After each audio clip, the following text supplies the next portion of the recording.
Good afternoon, Section John Diaz dari Section Radyo Bacolod. Mayong hapon, no? Pag mayong action dyan. Yes, sir. Pagpamatin natin.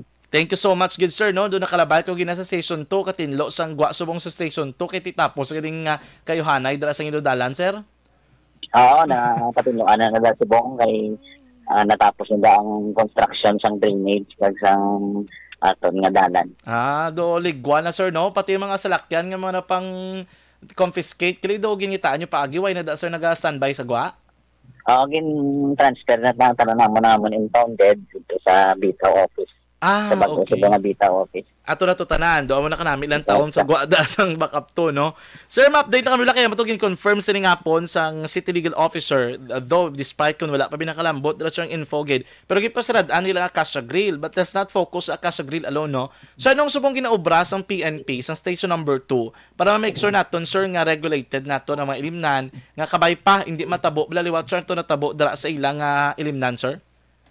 Every time ang police station to, no, ang akon nga mobile patrol, kaya gabi ga robin ina sa mga ilimnan, ga plan bakal sita kami sa directive sa amon nga city director, no, tanan nga mga ilimnan ginauplan bakal sita namon, kag na-remind sila namon nga ang tanan nga mga minor kung may gasulod gina-check up nila para hindi na maliwat ang kasubong sa tong insidente nga natapos sa Acacia Grill.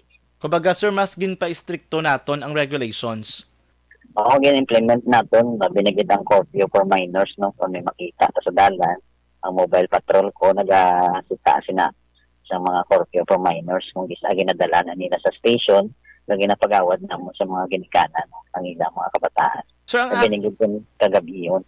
Sir, ang aton mga personnel nga iningin nagalibot, sir, or kung kaisabi ikaw man, naglatisingnan ginaton nga may istorya ang mga tag-iya, sir, para ba maka-remind kita sa ila sa mga polisa o kung mga layi, sir? Yes, always na. Sila gina-remind, no? Gina-storyata na sila, binigyan ng mga manager na nila. Kasi sila man mismo gambal na wala sila pa-allowed nga mga minor magsubod sa ila nga mga ilimnan. Kumbaga, sir, in terms of reminders, ang station number 2, wala man nagkulang. Wala kami nagkulang, no? Sige, mga reminders. Despite nagakandak pag kami gani rekorida sa ila na mga gwa sa mga establishment na to remind them. Oo. Ang mga barangay captain, si Sir, may ala ka mo dala association ng barangay captain, si do dra sa mga area, do commercialized area again. Ano ya, sir, do may mga ginpalabot na sila si mga concerns or anong plano ngayon mo, sir? Yes, every time mag-attend kami badak, no, sa mga every barangay nga nakakupanakon, ginahambal ko sa ila ang ilimnan kag ang kompyuteran, no, na binigit ang kompyuteran kay damo mga kabataan, no, ang may ara kita limit, no, hindi nila pagtugtan ang ina nga kompyuteran maglapas sa muna nga alay naton or sa city ordinance naton. Sir, sa mga pumuluyo naman, anong aton nga reminder sila hinyo labi na sa mga pamatanon, sa mga ginikanan para malikaw kita liwat sa natabo kaangin digto sa Acacia? Oo, from time to time, no, ang aton mga pumuluyo da may mga kabataan ng eskwela, no, wala pa sa hamtong pangidaron, make sure nyo gid kag ibantayan nyo gid ang inyong kaugalingon nga kabataan kag i-monitor nyo gid sila every time nga maglakat sila sa eskwelahan kag magbalik sila puli, no. Amo na ang akong reminder sa ila kay para malikawan nila ang mga insidente nga matabo sa ila mga kabataan.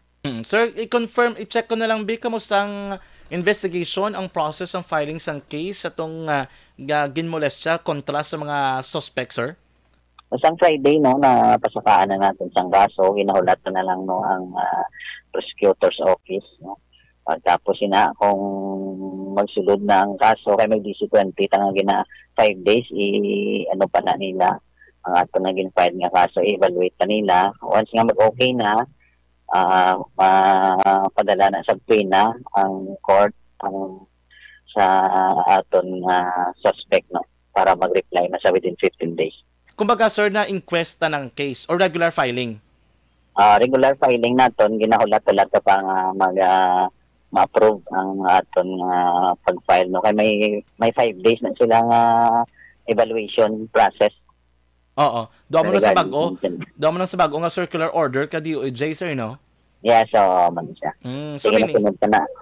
So meaning, sir, ang case na gin-file ta, ano gid rape case gid? Rape case in relation to 7610. Sa duwagid, sir? Isa lang ato. Okay, ang the rest siya, sir, nga mga cohorts siya. Another case naman to sa maupod niya itong pagpalaptas ang video natin. Pero wala pa nato na file. Ginamata-mata subong tipon pag istorya ang complainant naman regarding sa amo sina ginakuha ata statement.